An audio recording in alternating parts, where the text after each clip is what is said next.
All right, everybody. Today we are in the Chimney Peak Recreation Area, headed up the Chimney Peak Scenic Byway just behind us here. It's going to take us through about 40 miles of juniper pinyon pine forest up toward the Kennedy Meadow area. We're going to do some camping tonight. Come along with us for this adventure.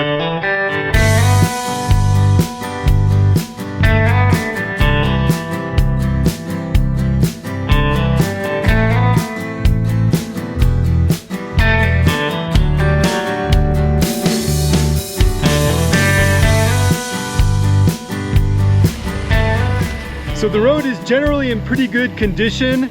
We have driven it one time before coming down this way, but it was really washboardy, and considering that it's dirt, I think it's a good idea to lower the pressure in the tires for a smoother ride.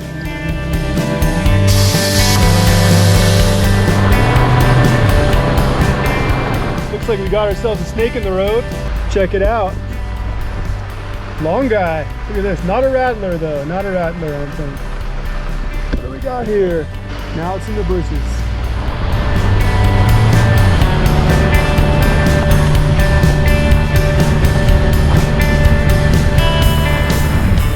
So the backcountry byway system, I believe, was initiated in 1989 by the Bureau of Land Management. These are like secondary roads meant to get travelers visiting public lands. This particular road is very cool. It reminds me a lot, if you've ever been to Utah's Moki Dugway. It kind of winds its way, switchbacks up the side of this mountain here. Really amazing views.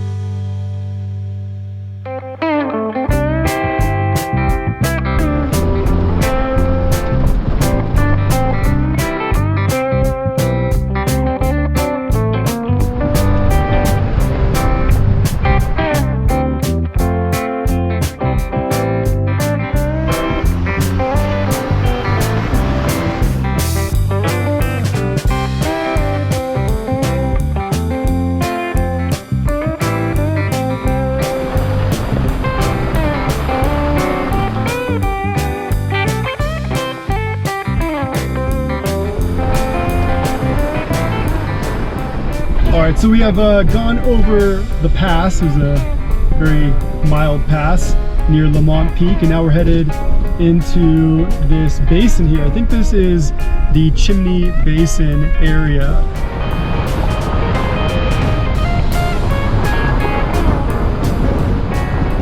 So this whole area was once inhabited by the Kawaiisu Native Americans for millennia. And we're hoping today that we're going to be able to find some signs of their ancient habitation. All right, guys, so we parked and we're going to go check out this rocky outcrop.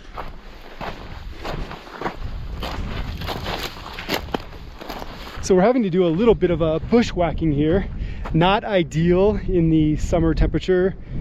And you got to be really careful about rattlesnakes, so we're gonna watch where we step, try to stay in the clearing, keep our ears open for any rattling sounds.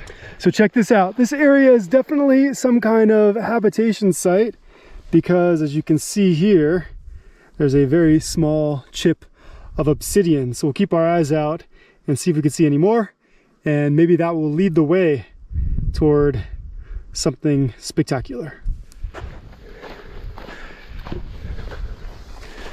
So clearly this area has been used for grazing purposes. There's tons of cow pies out here, but no cows. Because it is a meadow, it's probably these days off limits to the bovine species. These rocks are really spectacular and provide tons of shade.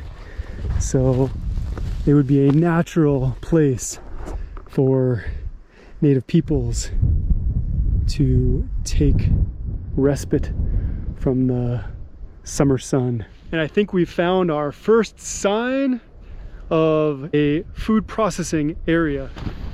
So if you look up ahead here, there are several holes, mortero holes or grinding pits that would have been used by the native peoples to prepare foods for the long journey ahead.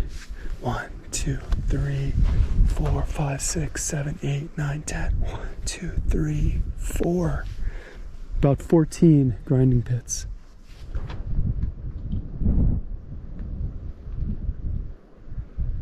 So these holes are pretty deep.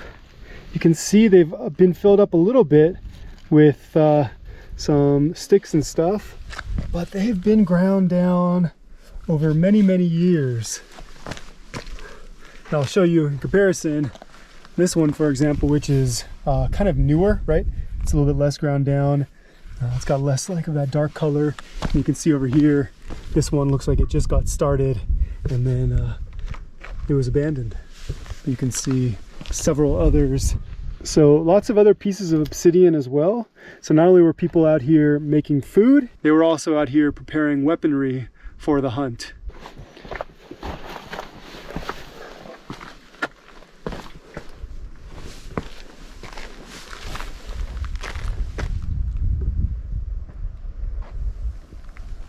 So you can see down here there is a creek, and so of course rocks, meadows, creek, you put it all together, perfect place to reside.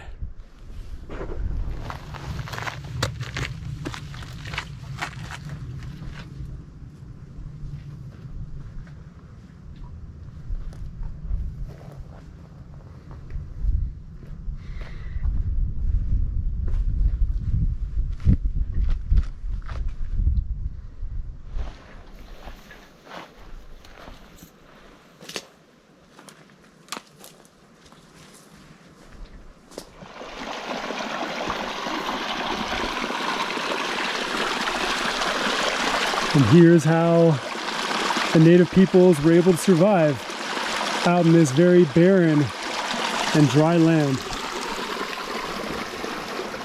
It's about 80 degrees out here, and that right there is looking absolutely delicious. Another reason why people would have been able to survive out here is because of this tree right here, which is the pinyon pine. If you look on the ground, you can see all sorts of pinyon pine cones from last year's season. And obviously they don't have any more pine nuts in them, but they're an extremely tasty and protein-rich food that would help sustain native peoples throughout harsh winters and difficult times when maybe game was less plentiful. Pretty cool area.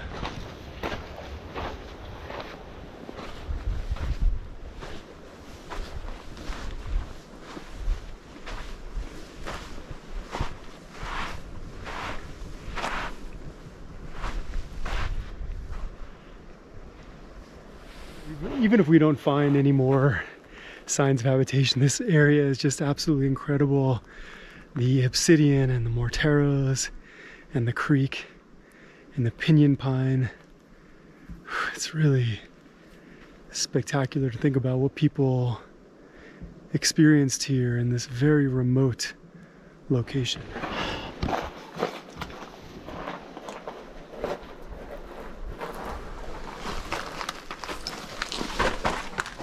See on this rock here that it's been the victim of fire. Now, whether that's a more recent wildfire or, you know, maybe someone was cooking something down in this little area here, which is very likely because, as you can see, the whole roof of this little cave has been blackened.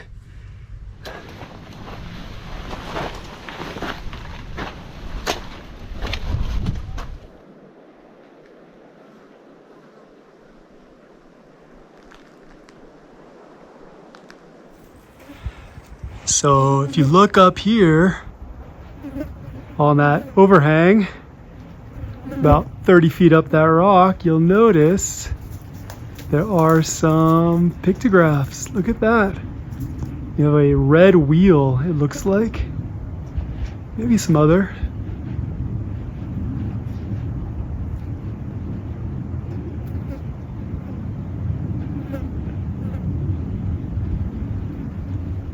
The sun was shining directly into the camera and created a glare that made getting a good view of the pictographs difficult. Perhaps, however, there is a deeper connection between the two.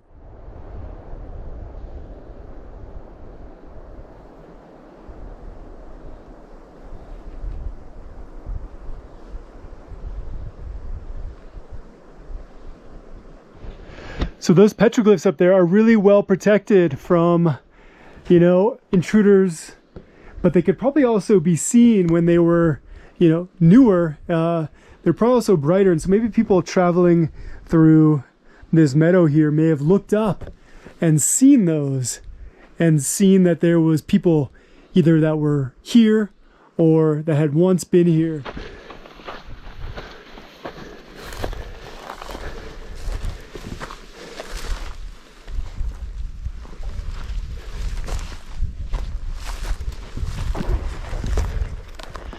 So you can see a lot more obsidian in this area and how kind of like disturbed it is. So probably this area here was either a camp spot or a place where people would hang out, make tools, maybe pick from the pinyon pine, have a snack.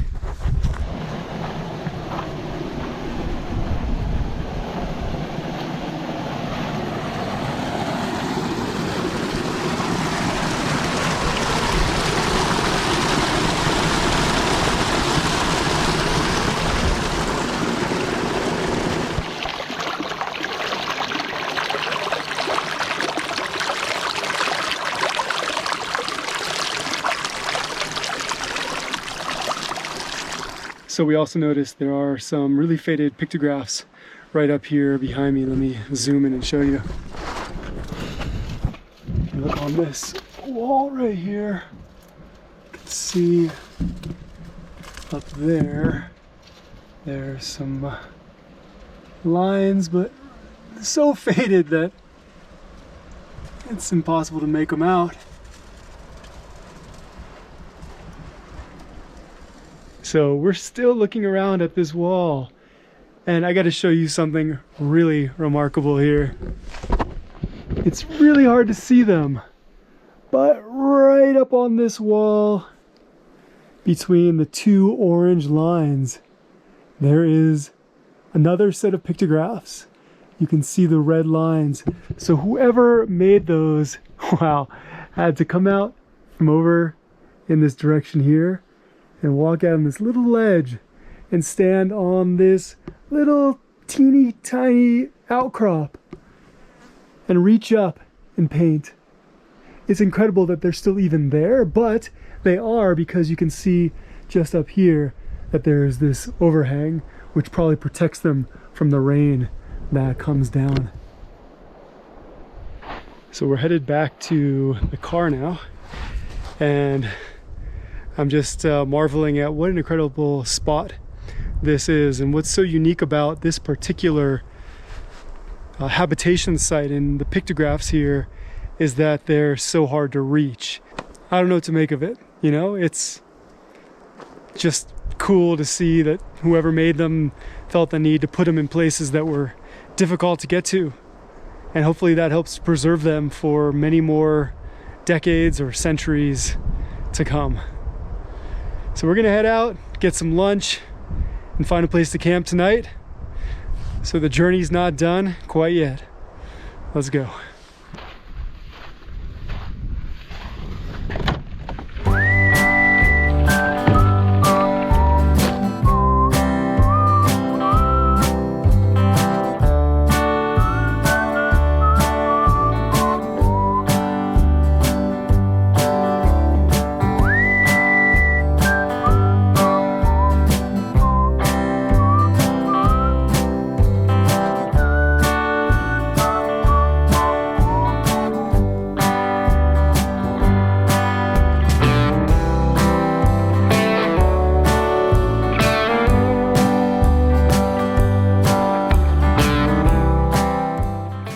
right, guys, we are at the Chimney Peak Campground. This is a BLM campground with something like 30 sites or something like that. But of course, there's no one here. It's the middle of the week.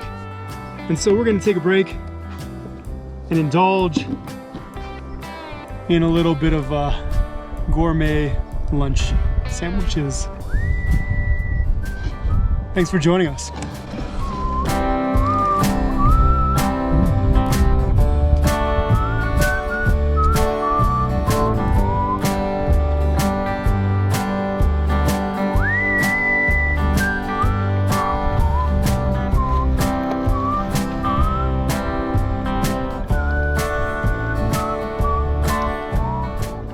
Besides the fact that this campsite here is so remote, another cool thing about it is that it was once a Kawaiisu habitation site.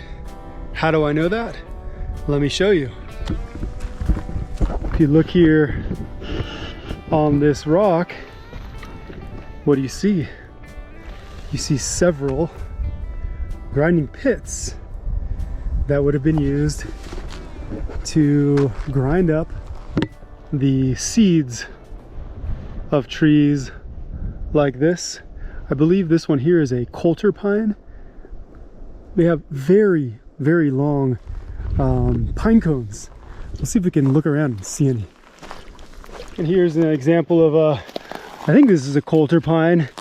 I don't know, but pretty big. Not the biggest one I've ever seen, but probably gives off some pretty good pine nuts in there at the right time of year. How beautiful is that? Is it just a coincidence that there's a campground at an old Native American village? Or did the Bureau of Land Management think that it's a good place to either protect or utilize because there's water nearby and just kind of like this beautiful setting? And I wonder how many people who camp here are aware of the artifacts that are just sitting around here waiting to be found.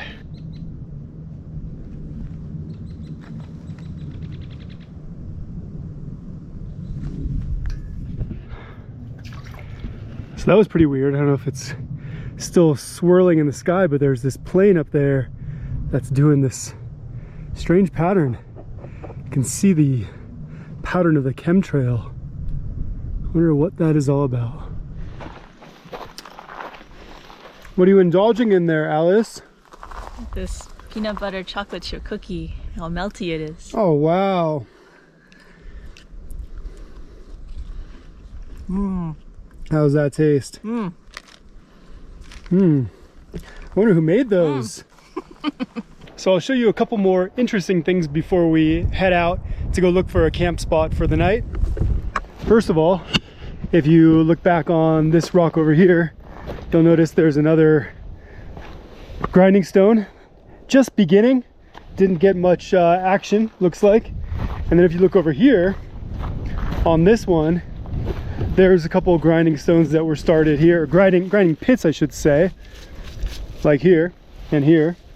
And over here, you have a couple of what are called cupules. Now, I've always thought these were just morteros like anything else, but some people believe those have something to do with like fertility rituals. Now, one more interesting thing before we head out, and that is in this bush here. If you look, it's gonna be really hard to see. Try to get the camera in there. There is a large teepee-like structure in there. And let's see if we can go over here and do it. And it appears to me to be a pack rat nest. It's hard to get in there though. Let's see. You can see it here. Oh boy, it's really in there. Anyways, if you look there, you can see there's a hole on the bottom straight next to that trunk there. And right outside the hole, there's a bottle. So this pack rat was drinking. Just kidding. This pack rat probably found anything he could to help structure his beautiful little nest there, but that thing has got to be 3 feet tall.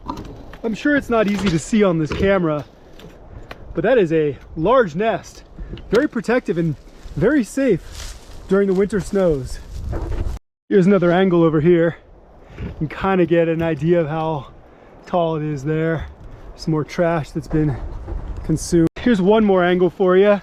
This from the back side. You can really see that kind of den-like structure. And then if you look over here, what is that? Looks like there's like an entrance or an exit on this side as well. So I think I saw even more grinding stones. So we're gonna go over here and take a look. It strikes me as kind of odd that like there'd be a BLM campground here in what is clearly a Native, thinking of hearing rattlesnakes, it was clearly a Native American village site. You think they would have like kind of like, I don't know, done it somewhere else. But check how huge these grinding stones are. Oh my God, look at these. That is by far the biggest grinding pits, morteros I've ever seen. Those things are like, wow. Wow, wow. So people lived here in this area, right here, picking the pine nuts, grinding them, probably had wiki ups. So I guess on that note, you know, I'm gonna put a word out for always respecting the areas that we're at, always being aware of our surroundings, and always being part of helping to protect these types of spots from vandalism and trash and pollution and whatever else it might be. So that way, for future generations, they will still be here for their enjoyment. Pretty soon, we were back on the scenic byway heading toward Kennedy Meadows. The burn scar you see here is from the Mantor Fire, which scorched 75,000 acres in the year 2000, which at that time was the largest fire in the Sequoia National Forest. Notice the clear fire break where the charred trees stop and the forest cover begins, and consider what this area might have looked like before the fire. Forest fires can have a number of beneficial effects, such as clearing dead vegetation, controlling insects and disease, and returning nutrients back into the soil. But as a result of human activity and climate change, there are more and more negative effects, such as hotter, more intense fires, longer fire seasons, and the permanent loss of forest in some areas.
So getting to this camp spot obviously requires high clearance. Just coming down this last little measure here into the top of the meadow has some pretty big rocks to get over. So this spot is really unique because it sits right on the edge of a meadow.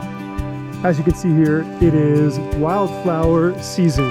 We have some kind of sunflower here and these really beautiful purple flowers down here.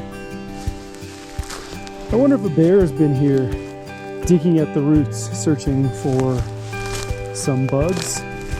And I wonder tonight if we're gonna hear or smell or see any animals. This is always a good sign that bears have been around. They like to claw at the logs looking for yummy treats. Let's go out here though.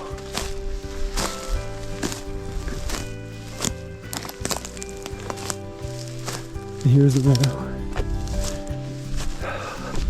It really doesn't get much better than this. And I will say that I definitely was not expecting this level of epic today.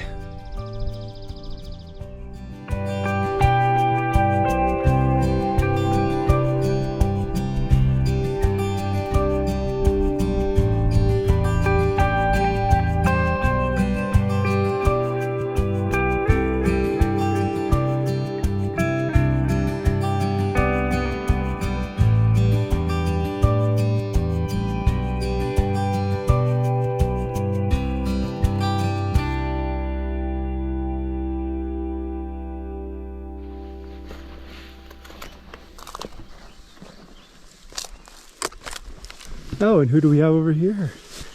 Someone peacefully resting on the log, enjoying the serene scene.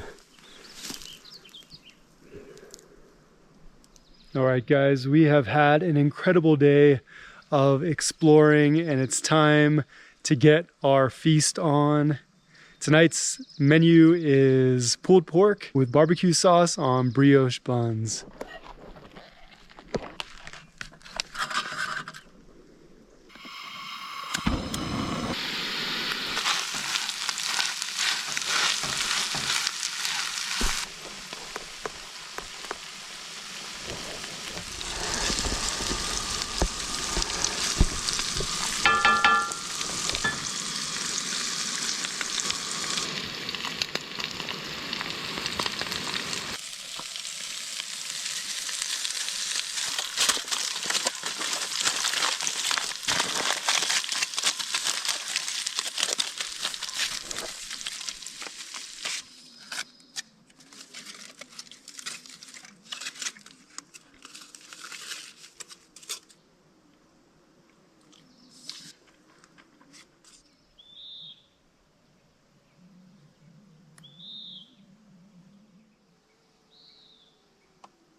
All right, guys, today we are out exploring the area near our camp spot. Just kind of taking this random trail that we found and into the forest. Hopefully we'll find some really cool sights.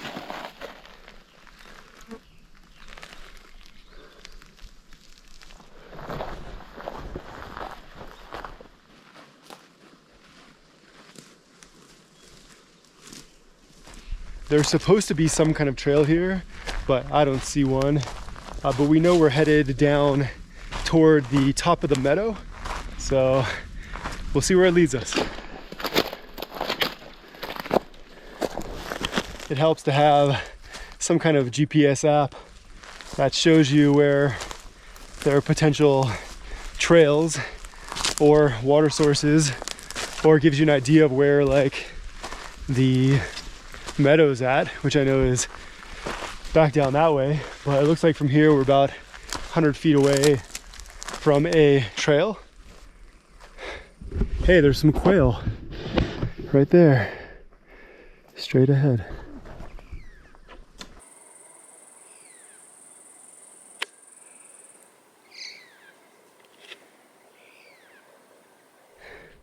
We found the trail passing by this tree here. Noticed a couple signs on it. Ooh, this is a sign that says bearing tree. You can see that the date that it was put here, this sign was put here, is July of 1982. So it's been here for, what is that, 43 years. So we're here, you have the Forest Service sign: to willfully destroy, deface, change, or remove any government survey corner or monument, or to willfully cut down any witness tree, yada yada yada, punishable, money. You can see on this tree though that it's been burned. So there's clearly a burn scar on this tree. My guess is that there was a fire here 40 something years ago, and the Forest Service was doing some kind of survey to see how these trees, you know, come back to life or withstand the damage and the ravages of fire.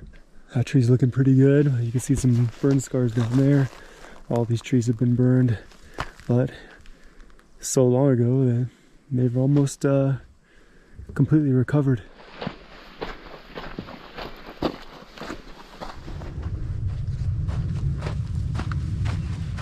So I'm pretty fascinated that there's a trail up here.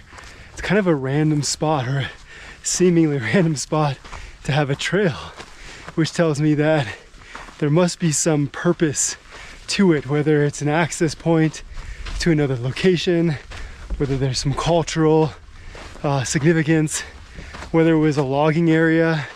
I guess the thing that's really cool about it is that it has no name, at least none that you or I would recognize, but it's really a gorgeous trail. Most people flock to the big name attractions, but doing something like this that has no one else, you know, there are no other hikers on this trail, that, you know, it almost feels like more of an adventure because of that. Feels like you're one of the few people that has, you know, discovered or set foot in these reaches. Looks like we are just about to top out. You can see a peak just up ahead and feel the breeze and the pines coming over the pass. All right, we have made it to the sign. That's a cool looking sign. Very old. So we're at the intersection of the South Sierra Wilderness and Sequoia National Forest. Woohoo! How do you feel? Hungry. Hungry! And we have this really beautiful monolith poking out up here through the trees. Woo! Time for lunch.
Thanks for joining us on this episode.